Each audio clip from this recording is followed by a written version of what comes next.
Well, Dawson's Creek actor James Van Der Beek has spoken publicly about his recent cancer diagnosis. Yeah, let's get some more. Here's our entertainment editor, Peter Ford. Hi, Pete. He's done a sit-down interview. He has, which he said he was going to do. Last week, you might recall, he put out a statement to People magazine to announce that he has been in recent times battling colorectal cancer. Now, he did this because one of the tabloids were about to do the story, and obviously they were going to say, oh, he's on death's door. And so he wanted to get in first and do it in a nice, classy way. And he said, I'll talk about it more soon. Well, soon has arrived. Over the weekend, this happened, and it is with People magazine.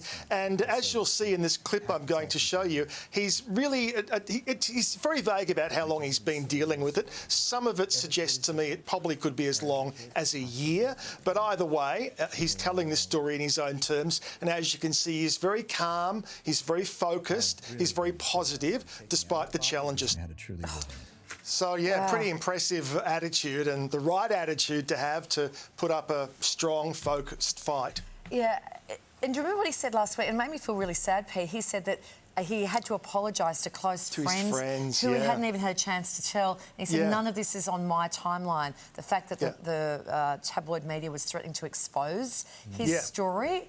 So, wow, the fact that he's now sat down and told his story in his terms, it's very powerful stuff. New details about Oprah Winfrey's involvement in the Kamala Harris campaign have been revealed. How closely was she involved? Well, she was certainly high profile. Anything Oprah does is high profile. But the story has become, wrongly, that she was paid $1 million US, which is $1.5 million Australian, to give her endorsement to Kamala Harris. Now, that simply isn't true. Now, for a start, Oprah Winfrey doesn't need $1.5 million Australian dollars. That's ashtray money to her. If you're going to get her to express an opinion that she doesn't believe, you'll be paying way more than that. And I doubt she'd do it anyway. So where this story has begun is Harpo Productions, her company, were paid $1 million US to stage this event, which you're seeing on the screen now. So at the time, I guess we didn't really inquire enough about it. I mean, we certainly knew it was a kind of a soft interview. She wasn't challenged, but that $1 million didn't go into Oprah's glow mesh. However, having said that, looking at the studio and the presentation, I can't help but feel that you wouldn't have needed $1 million US to stage it, particularly when you're not paying talent fees to the people involved. I mean, it's a big show, but $1 million is a lot of money. But either way, the bottom line is it did not go to Oprah Winfrey. It went to put on the TV presentation, and I'm sure other endorsements that Oprah gave and events that she turned up, such as this one, she wasn't paid a cent. None of the performers who did shows for Vice President Harris got paid, but the staging of their mini concerts, if you like, was paid for. OK. At this point, I'd like to point out if either Mr Dutton or Mr Albanese would like to pay us $1.5 million, we would stage a little show, wouldn't we, lads? Yeah. We could book out an RSL hall. Just ring us. We could, we know a couple of camos. Bring the. Yeah, we can just get these robots here, but we can.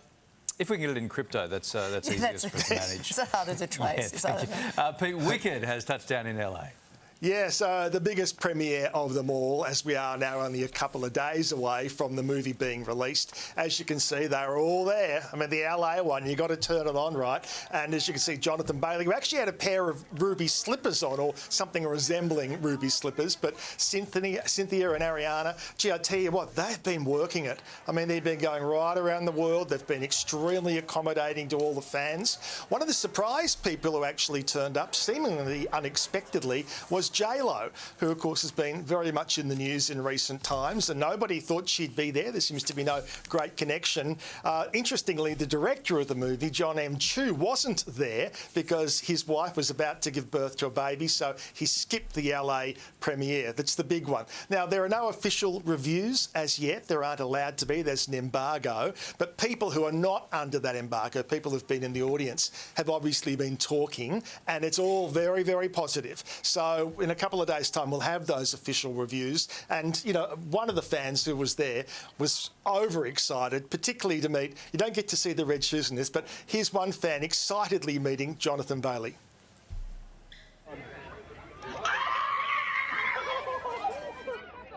I told you he was going to fall in love with me today. So we don't know if that quite came true, but it was a special moment for that fan. I'll tell you what, that cast, textbook in how to do a promotion. Yeah. Just their attitude, they're turning up with the looks, they're all there. It's they're doing a great job. Yeah, they are.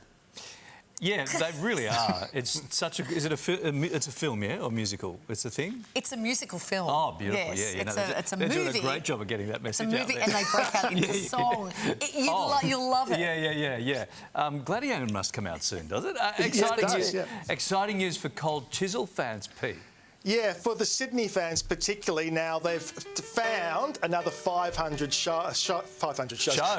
tickets for this tour. 250 per night. Now, the nights are November 16 and December 4. I went online just before I came on air just to check there are still seats there. Yes, there was 6 minutes ago. So go online if you want to make it to those 2 Sydney shows. They are side view tickets, but diehard fans who've missed out, I'm sure will be more than happy just to be there. You're certainly going to hear everything, even if you don't see everything. I think I was going to their concerts in the 90s and I was right in front of the stage, but I still only had a side view. It was just the way it was, Pete. Yeah. Thank you, mate. I was like, you were sideways, I was not the view. I remember Uzo, I remember my feet sticking to the floor, but it was great music. Thank you, Pete. I'm going to see them this weekend, so I'll let you know how it goes.